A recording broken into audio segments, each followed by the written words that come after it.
Hello, and welcome to What We've Learned, Series 3. It's me, Steve, and it's her, Shane. Hello, Shane. Hello. Hope you're well. Yes.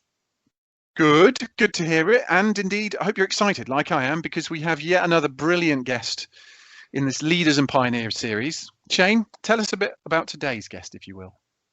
Well, Rachel, for me, really falls into the category of being a pioneer. Rachel Tranter is one of the founders and executive directors of Women on Boards, founded, I believe, over 8 years ago now, to address the pressing problem of how to help get more female talent onto the boards of companies.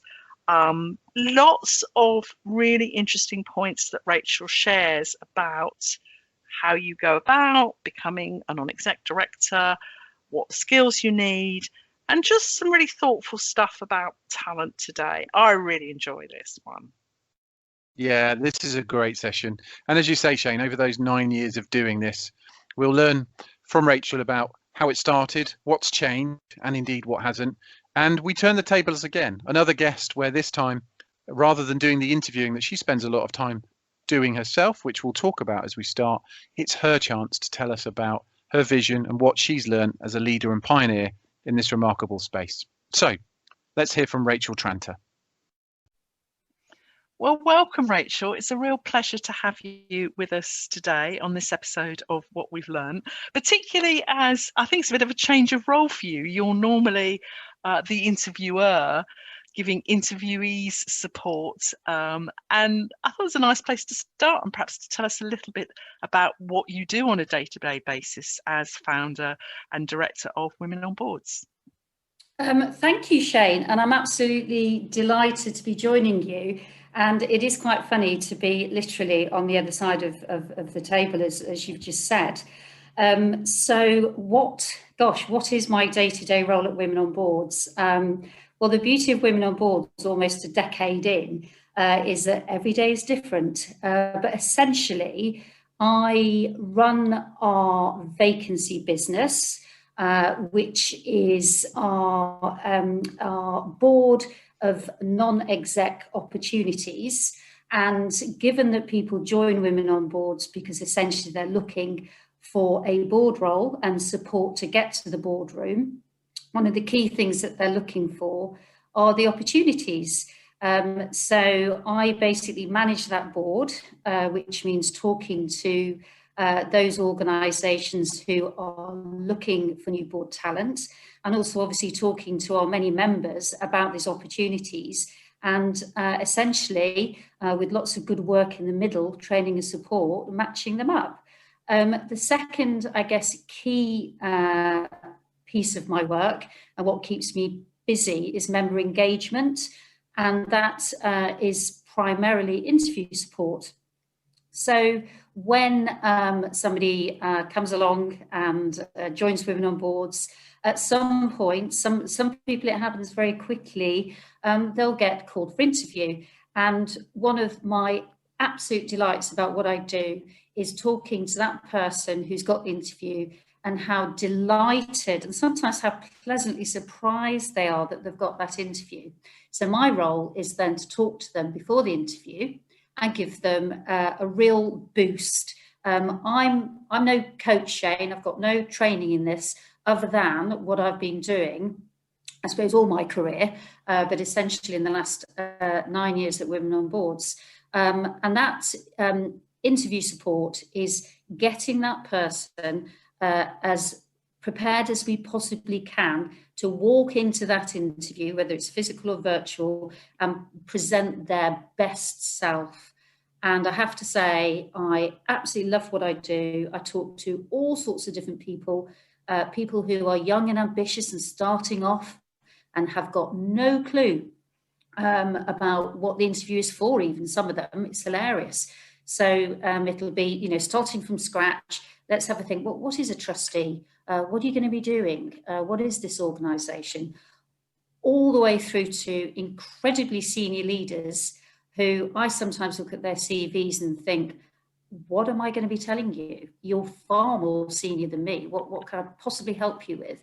And they actually sometimes are the more rewarding conversations because we've all got to get something from what we do. And I come away from that conversation thinking, wow, I think I've just really helped you.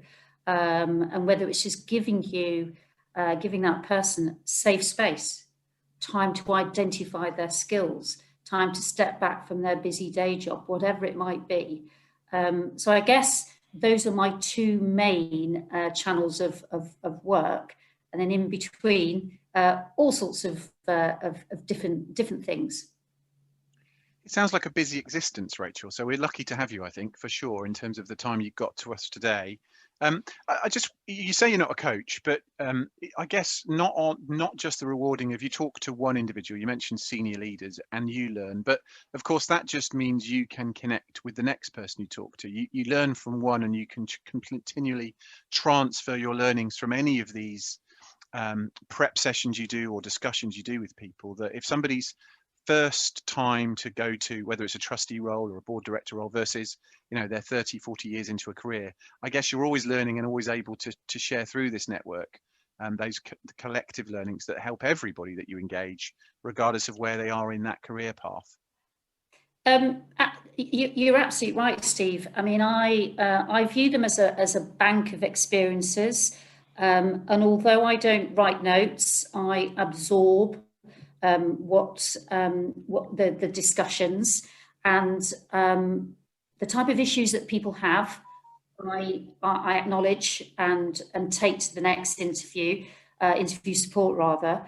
And a really important piece that I always ask people, because this is all about giving and giving back. It's almost like a circle of giving. Because what I do say to people is, when you go for your interview, do me a favour, give me a call or email me and let me know how it goes. Because we can only second guess what the interview is going to be like. And so what I'm really keen, what people often do, which is brilliant, is they'll tell me how it went and they'll tell me the type of questions. So again, I'm forever learning from these people. And obviously they're hopefully learning from me, because then we're all developing how could it go? What type of questions are they going to ask you? What channel were they going down? How did they make you feel? And obviously in the last year, we've had to really reshape how we've done this in terms of preparing people for their interviews in the virtual world. And so it's been absolutely brilliant for people to feed back to me. And again, at all levels. And sometimes the more nervous people over the last year are the more senior people, because they are having to adapt. And maybe they're people who they're very, very senior as leaders, but maybe they haven't had an interview sometimes for 10, 20 years, and certainly have not had a non-exec interview. So providing that support and learning from others is a big piece of this particular area of work that we do. That's really interesting, Rachel. It's a topic that's come up time and time again on this series, is about sort of that imposter syndrome and, am I really good enough for me? But I think, it's interesting what you're saying there, that actually the more senior you are, the longer it is since you've had an interview. And I was just reflecting on that as I was listening to you, thinking, oh my goodness, it is, I think, scarily at least 25 years since I've had an interview. And it is really strange to sort of think, yes, it's a skill that I need to learn, but it's also one that changes. So what I want to ask you now is that, reflecting on the year that we've had, as well as people needing to adapt new skills like virtual interviews, what about companies and boards? What are the sort of leaders that perhaps they're now looking for, which might have changed? Have you seen that happen already? I have seen, because we're helping boards recruit non-execs. What we've seen in particular, Shane, is a real shift in the skill set that these boards are looking for. And if I sort of cast my mind back to, I guess, this time last year, boards typically, and this is a generalisation, but they were fairly quiet. They were generally speaking way too busy working out how to pivot, how to deal with a crisis, whatever it might be, to think about what type of new board talent they needed. then sort of May, June time, you could see people resurfacing. And yes, I would definitely say that boards are looking for different skills, and actually quite often I've seen boards looking for possibly a little bit more seniority, boards who may have taken a chance a year ago on some new talent. Sadly, what we have seen is a little bit of a shift towards maybe a year ago we would have said previous board experience doesn't matter. Or what I have seen is quite a few of those boards now going, actually it does matter. So we are looking for people who have possibly done this before. So I see that. I wouldn't say it's a general theme. They're just things coming out in terms of the different types of leadership skills that possibly have been looked for. Much more around that broad risk, governance, regulation. Are you going to be able to steer us through the next 6 months? In addition to the obvious in the not-for-profit sector, the fundraising, have you got contacts? What's your network like? That's inevitable, and that's something that obviously we see and we accept. But very much looking for people who can help steer an organisation. So that broad commercial know-how, that business acumen, what type of leader are you? When I talk to people before their interviews, I'm really hot on people thinking, what is my leadership style? Because they are, whatever role they're whatever they're looking to recruit for, they do want to know what type of leader you are. So I do think that matters. It's interesting, isn't it? Because just back to Shane's point around when was one last interviewed, I was thinking broader than that, Rachel. I guess things like my CV. When did I last update my CV? And you must find people that whatever stage of their career, part of what you give them is that articulation advice, not just in the interview, as you've talked about, but how do they position themselves in places like LinkedIn? How do they make sure that they are contemporary in terms of being out there, visible in the right way, in the right places? I presume that must be part of this rounder package of what you look like as a modern, appropriate and useful director to organisations. Absolutely, because what I would say though, Steve, is the most important thing in the NED world that we're in is the most important thing is still that CV, and it's shifting people away from only having one CV. So everyone thinks, your starting point is I've got my CV, it's fabulous, and it will be fabulous, but the chances are it will be a fabulous executive CV. And what we do is we help shift people into the concept of possibly having two CVs. So you've got your exec CV and then you've got your board CV. And in addition to that, you're absolutely right. People have to understand that LinkedIn is an incredibly powerful tool. And if you are going for any form of, well, two things. If you're going if you apply for a role, one of the first things that an organisation will do is look at your LinkedIn. The second thing is increasingly companies will find you via LinkedIn. And I'm seeing quite a lot of that over the last 6 months, is people being approached directly on LinkedIn. So your presence has got to be very much out there, current, and also consistent. And that causes people a few challenges, but they're challenges that can be overcome.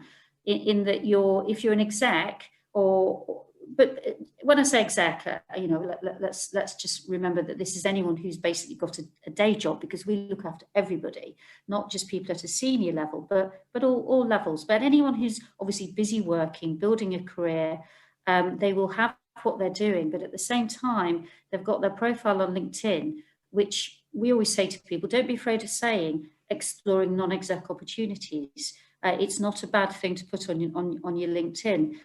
You also then have to think broad, Instagram. Think about what your profile is there. It really matters. It might not matter too much away from your board CV and LinkedIn, But the other is you've just got to make sure you've got some consistency running through all of those threads, actually.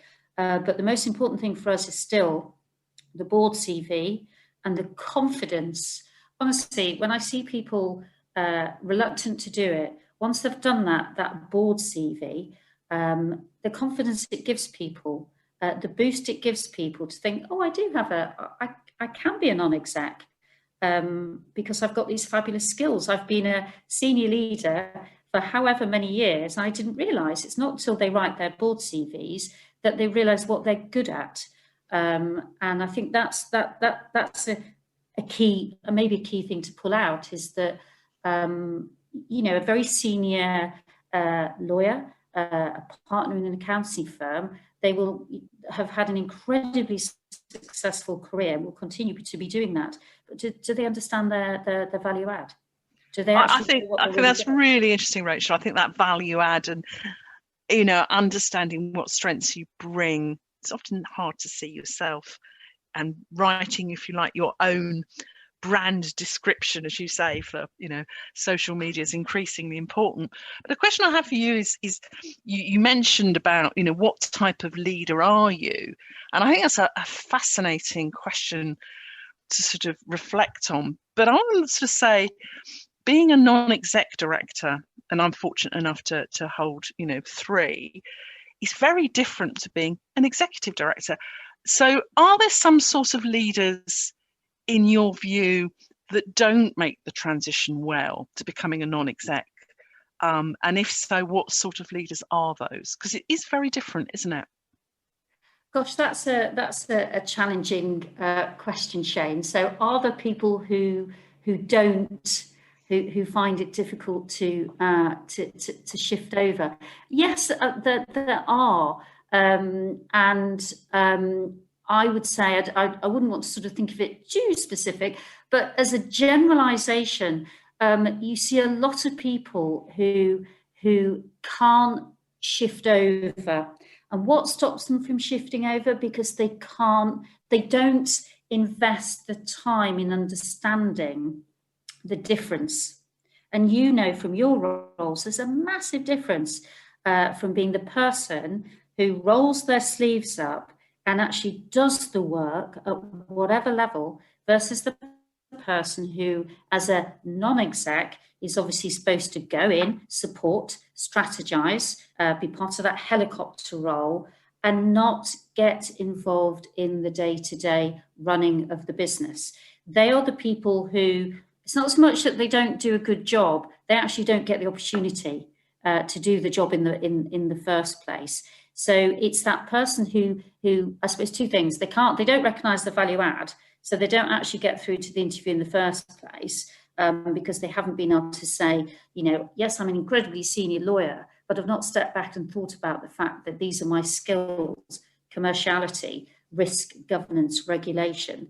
But then it's those people who can't then recognise that when they're in the boardroom, they are not there to do, they are there to guide. Have I seen people in practice not do a terribly good job? I have.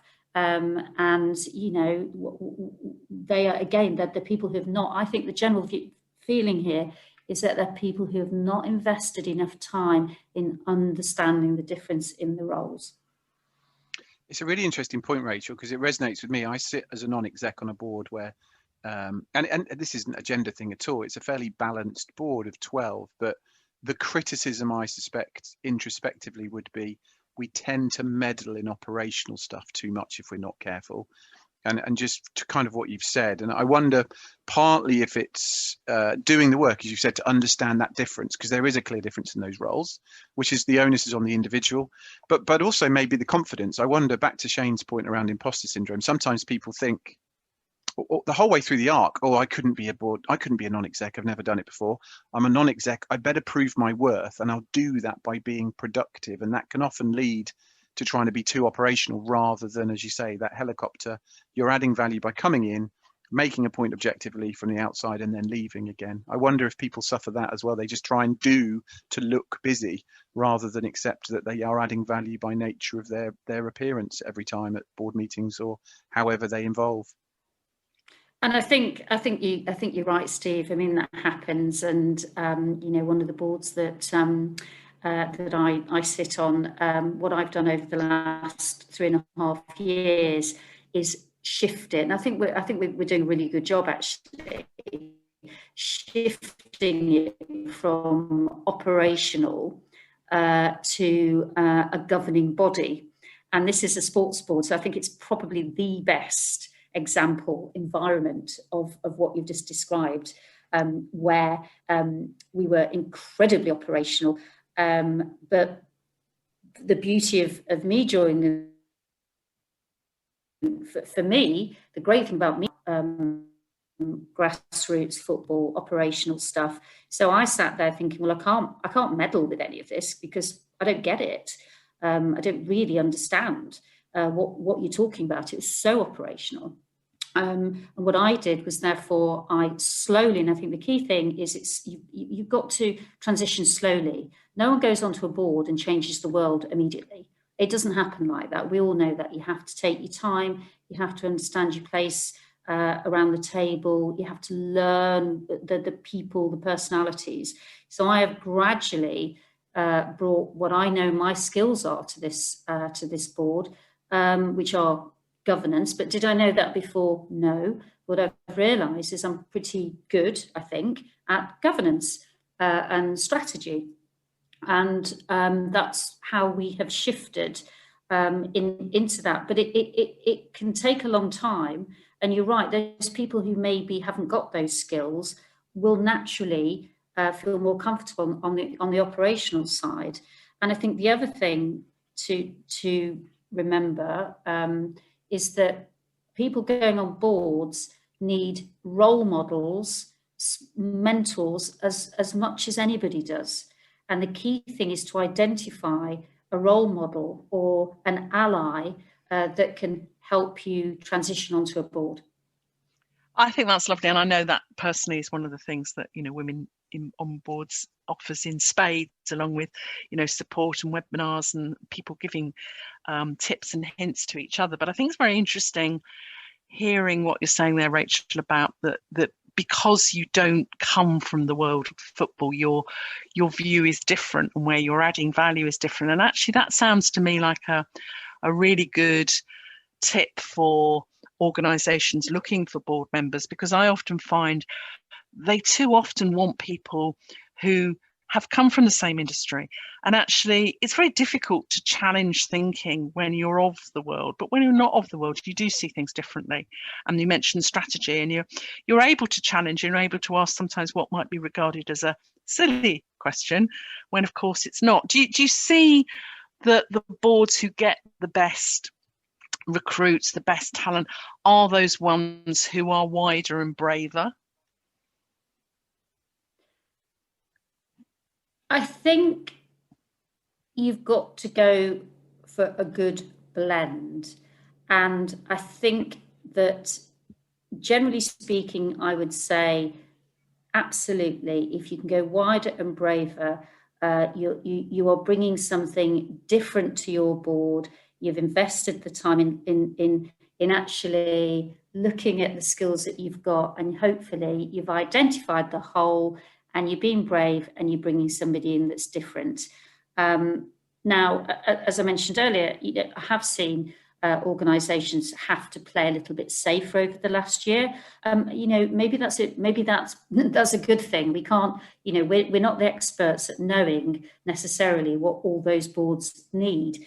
But if I think about, I can give you an example. Again, it's a sports board, but it's I think, an excellent example of being brave. And we've just recruited somebody about 5 months ago, where we went into this process saying, we absolutely need somebody from a commercial sporting background. So not a player, but somebody with commercial know-how in the sporting arena, any arena. And we took somebody, we've recruited somebody who's got absolutely no background in sport whatsoever. And we did it because we were brave, and we said, wow. So the important thing is somebody who hasn't got the background still has to have demonstrated that they have researched you ever so well, they get what you do, and they are aligned to what you do. They may not have had any experience of what you do, but they're aligned to your values, your ethos, if that's appropriate. And they've actually they've done some research and they've come up with some new ideas that might be relevant to you. Now, you may forget those ideas, you may never use those ideas, but to me, that's when somebody really brave is the right person, because they're brave, you're being brave rather, maybe they're being brave too, but you're not being so brave because actually they've demonstrated in the interview process that they're ready, and they'll get the operational side, they'll get up to speed in no time. So I do think, I suppose my overall answer to that is yes. Those who recruit in a brave and open fashion tend to be the ones who are most rewarded. It's an interesting point, and I sit on a sports governing body as well, interestingly, and I'm just reflecting around the virtual room as it is in there, and how there's that blend of those that know the sport, but those that are suitably distant. And I'm an independent non-exec there, that I do know the sport, but I don't come, hopefully don't come with the baggage, if you will. I can just see it for what it is without that histrionics perhaps to it. I wondered, Rachel, we take that thread back to that individual. You say you need a brave board, but I was going to ask you about, and it sounds very crude, but it feels like a supply and demand business. On one end, you need those board positions, but you need the supply of the right kind of people. And I wondered at that end whether you feel there's a great supply of people, or to that last point, there may be people that are really capable of helping out a board, but because, to your example with sport and commercial football, they don't think they've got transferable skills. I wonder whether there's a whole wave of people that just aren't yet tapped into this that could be incredibly helpful on a board. Is that a case? Is that a frustration? We don't have the supply versus actually there's been an awakening. There's a lot more people out there. There's not enough positions. Where do you see it at the moment? So the whole reason for women on boards is exactly what you've just summed up. And so, we set up in the UK, we already existed in Australia, but we set up in the UK 9 years ago because we felt there was, we felt like there was a huge, the supply was there, but it was untapped. Do people really know how big this talent pool is? Are enough people in the talent pool because they don't have the confidence or even the know-how to be in that talent pool? So we start with this challenge of there are plenty of people out there. Let's get down to basics.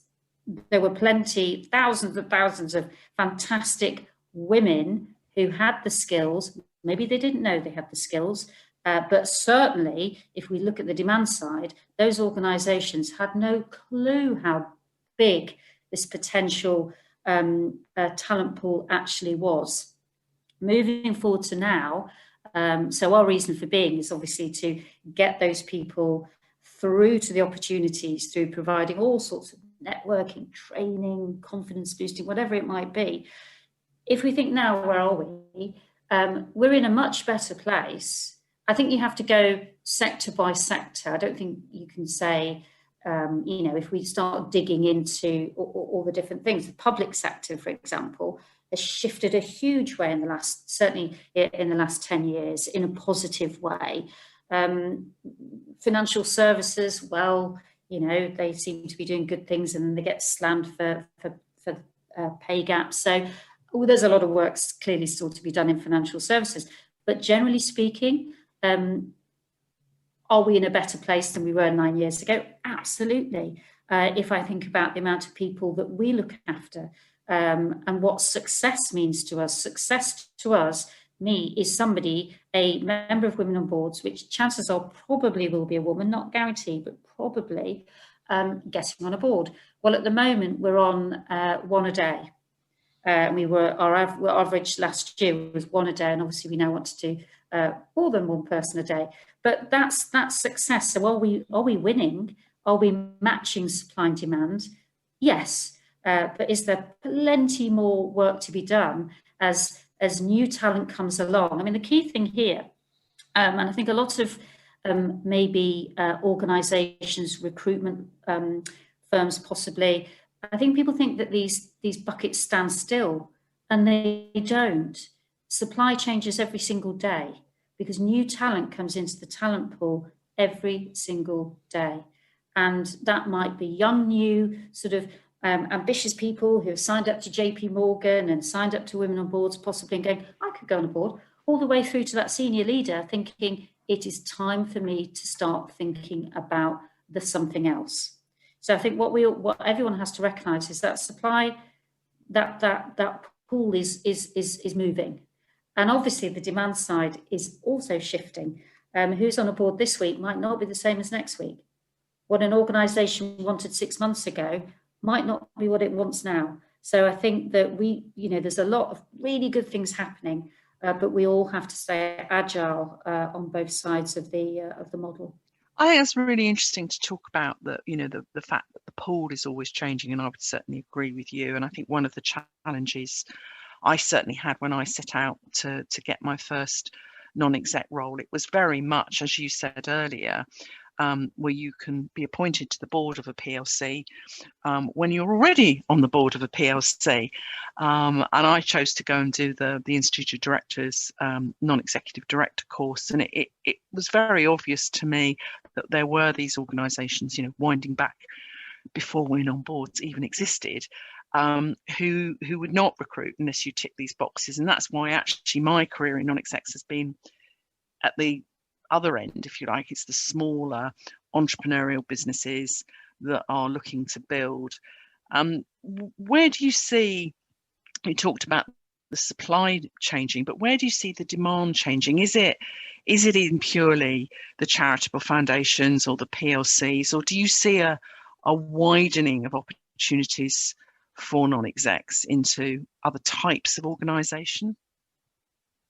Yes, I do, and I can point to the type of organisations that have come to us in the last year, who had 2 years ago wouldn't have even thought about advertising. So I think there's been a shift. I can't say how, I can't quite quantify it, but there certainly has been a shift in organisations starting to think more openly about their search, about their recruitment processes.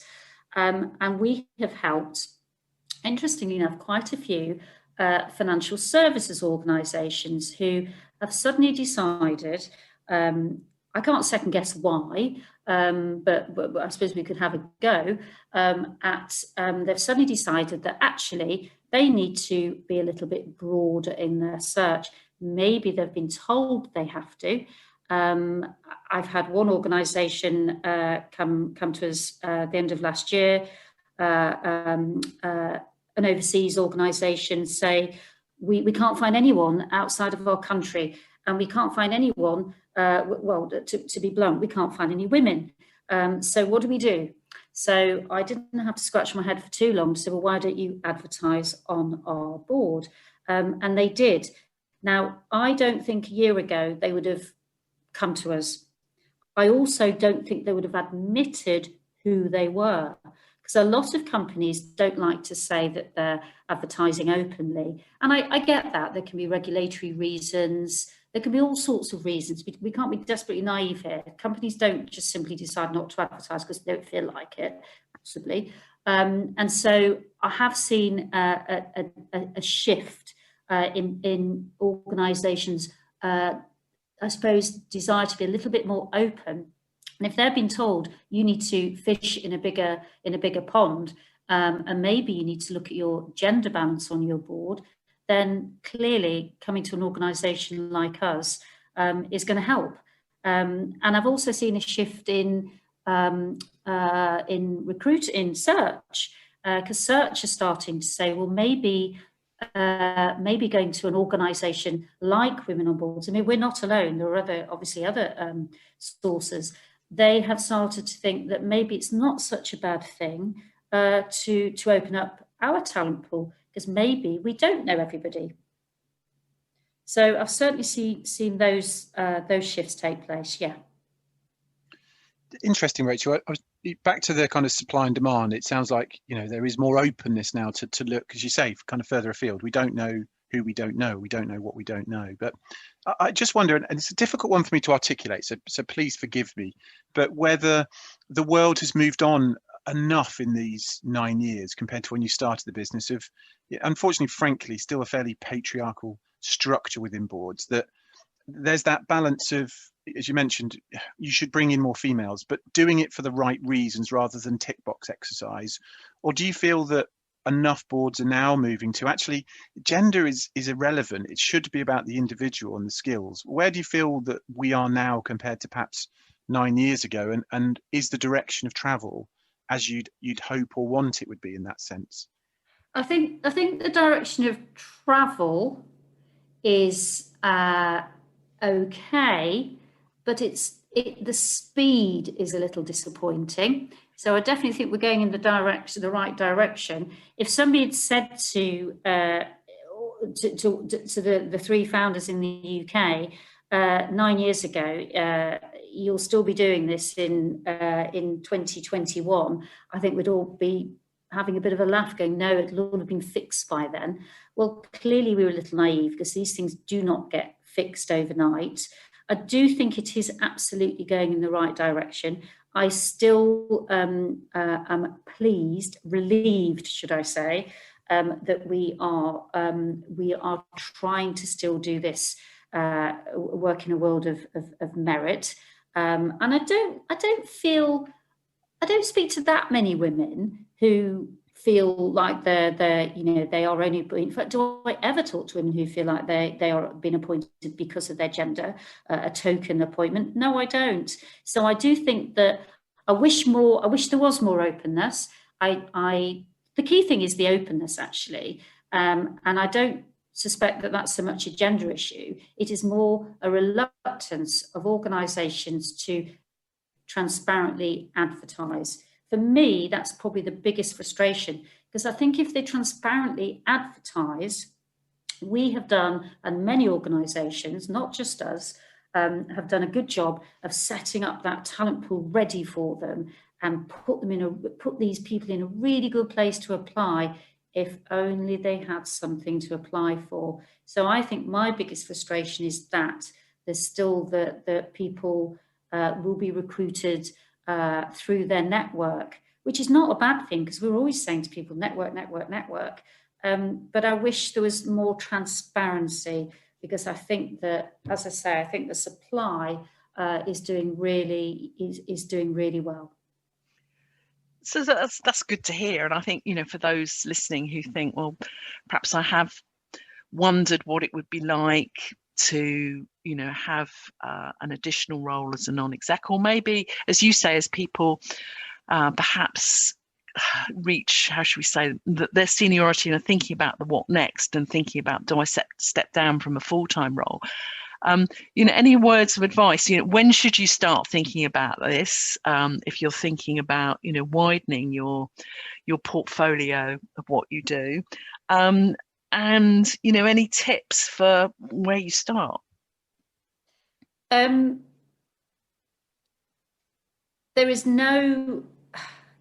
a tricky one.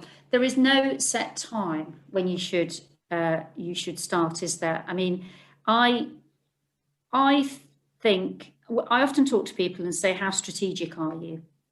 And the first thing you have to ask yourself is, are you strategic? Are you somebody who thinks ahead and thinks about their career?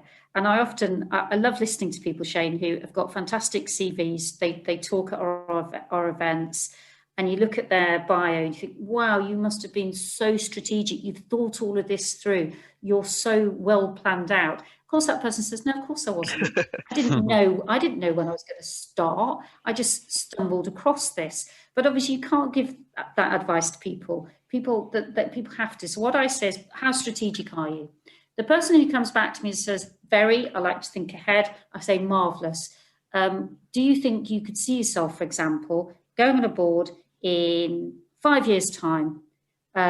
Yes, I could. Right, you need to start planning now. If I get somebody who says, no, I'm way too busy, I've got family, I've got career, I say, okay, let's start putting you in the position now. So I'm saying this is the person who wants to look for a board role but can't look ahead. They've come to us, but if I say you're strategic, do you look 2 years ahead? They go, no, I can't do that. But I would take a board role now if it was the right one. So whoever you're talking to, you have to start your planning now, because you really don't know what's around the corner. So my advice would be, you start now and you put yourself in the position where, if you're strategic, you'll start doing your networking, building the opportunities, building the ideas now. If you're not strategic, you're still going to be in a great position if you suddenly stumble across a role and go, I can't resist this, I'm going to apply for this now. So I would say anyone who's got that seed of interest, that maybe I could be a non-exec at some point, should start planning now. And it is really a case of starting to build a network, however big and however bold you are. Start thinking outside of your day-to-day network. What are your networks? What are your personal networks? What are your external corporate, whatever your networks are? Start identifying your networks, and then start putting that non-exec CV together. And somebody who has got no board roles at all will often say, I can't put a board CV together because it's a bit chicken and egg. I don't have any board positions.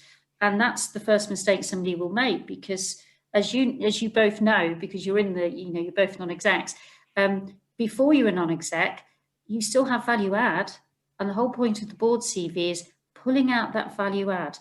If I go on a board, this is what I will bring. These are my this is my, I always call it your NED toolkit. This is me. And also, it's amazing how many people, if you ask them, have you been on a committee? Yes. Okay, brilliant. Put that in your board CV. And it's things like that really, really boost people's confidence. So I think start as soon as you think it might be something that you'd like to do at some point. In terms of any sort of, I suppose if I could share some general tips, if that would help. Be great. Yeah, please do. Yeah. So the type of things that I think, this is sort of general advice, but certainly in the non-exec world, you absolutely have to believe in yourself. We are all unique and we've all got skills, and you have to start by, it's a difficult one, believe in yourself. What do I mean? Have confidence in you, and it's almost like celebrate brand you. Who are you? And once you start thinking about who you are, you start believing in yourself. The second thing I would say, I guess, would be invest in yourself. And I don't mean spend loads of money on training programs. Invest in yourself. That might be investing in a network. It might be, but I'm thinking more about time. Step back. Think about you. What matters? What do you want to do? Who are you? So we're not very good at that. I don't think any of us are very good at investing in ourselves. And I think that would be, another key thing I'd say. I also think, certainly with non-exec interviews, you've got to be resilient. You've got to learn from your setbacks. You've got to be prepared to have lots of virtual or real cups of coffee with people to start building that network.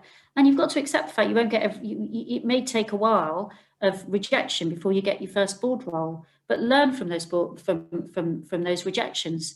Because the chances are, if you didn't get a role, it will be because somebody just picked you at a little bit more. It won't because you bombed the interview. So be resilient, learn from your setbacks. And like I said, have a plan. If you could possibly have a plan, I'd certainly give it a go. Excellent stuff there. Thank you so much, Rachel. Shane, really enjoyed that. Lots and lots to take away.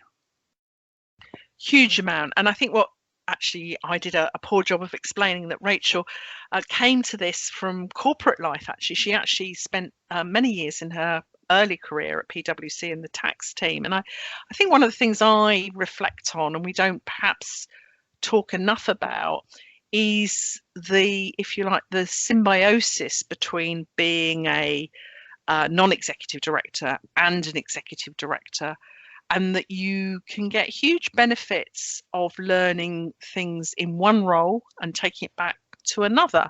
It doesn't always have to be a paid non-exec role.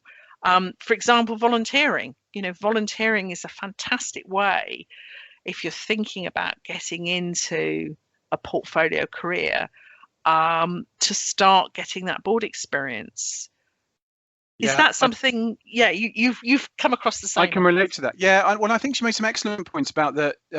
Not underselling yourself. Have you been on a committee? Yes. Well, don't forget to say that there are crossovers, and I can certainly talk. Having fairly recently, in the last 15 months, joined as a non-exec of a national governing body in sport, and that's a voluntary position. There are big crossovers between that and my career before, where I've been on 3 or 4 different corporate boards, all with a similar kind of operating turnover actually as Table Tennis England, where I'm a director, and lots of crossover, Shane. And I think that's the thing that Rachel made a really good point for, is think about where you can transfer your skills. Equally, vast differences as well, and that's what I think people will find if they go in a similar journey to perhaps me, yourself, and many others. Is it's so rewarding to do that job with the sport, because I'm learning things all the time. I can add value, but I can equally learn as well. So I think it's a really nice combination that people get from that, as well as strengthening their own kind of career development. If they do want to move on to a portfolio or a fractional career, as it's probably more fashionably known these days, it certainly adds their stripes. Absolutely. And that experience of sitting on a board for the first time, it could be a charity, it can be a trade association, it can be a voluntary group locally. You'll find meetings run brilliantly, and you'll find boards that run really badly. And having that opportunity and that exposure before you get onto an executive board, I think is really useful, and it certainly stood me very well in my career. So I hope lots of people have taken away from this that they should be finding out more about it if they haven't thought about being a non-exec, or perhaps just thinking, maybe it is for me after all. Yeah, indeed. And actually reaching out to people that are obviously women on boards, and Rachel and her team, if you're listening in and you happen to know somebody, family or friends, that's in a similar role, and just picking their brain, Shane, because I think what Rachel really put across well is there's yes, there is supply in the market, but there's probably a lot more people that just they undervalue themselves in terms of they've got the skills. So talking to, and I'd be very happy to do it, as I'm sure you would, and any others listening in, is to demystify it and say, well, yeah, look, actually, you may not feel like you've done it, or you've done it in this industry or space, but there are lots and lots of commonalities. And I suppose chuck on top of that, Shane, in this day and age, the ability to go and watch videos, to do online learning and training courses where you can expose yourself to the roles and responsibilities of a director before you sit in that seat. Absolutely. And also understanding, what is your passion for? And that's something I think I'm really keen that aligns to whatever you end up doing, is find things you enjoy doing is always the best place to start. It is. You're absolutely right. And actually, on that note, Shane, if we wrap up, what do I enjoy doing? I enjoy doing podcasts with my friend Shane and listening to brilliant people like Rachel Tranter. So, Rachel, thanks so much for you and your time. Really inspiring, insightful stuff for us today, and a brilliant, brilliant initiative, Women on Boards. Shane, thank you to you as ever, and indeed to you, our dear listener. Well, I hope that's plural. Listeners, it's fascinating stuff again on this Leaders and Pioneers series. If you've got things to share, maybe you do want to ask a question about what it's like to be a director, as we've talked about, or anything else in between, you can find us at wwlpodcast.co.uk. You can search for us on LinkedIn. You can find us on What We've Learned on Spotify, Apple Music, etc. We'll be back very soon with another episode and another guest, and we look forward to you tuning in with us then. Thanks, everyone.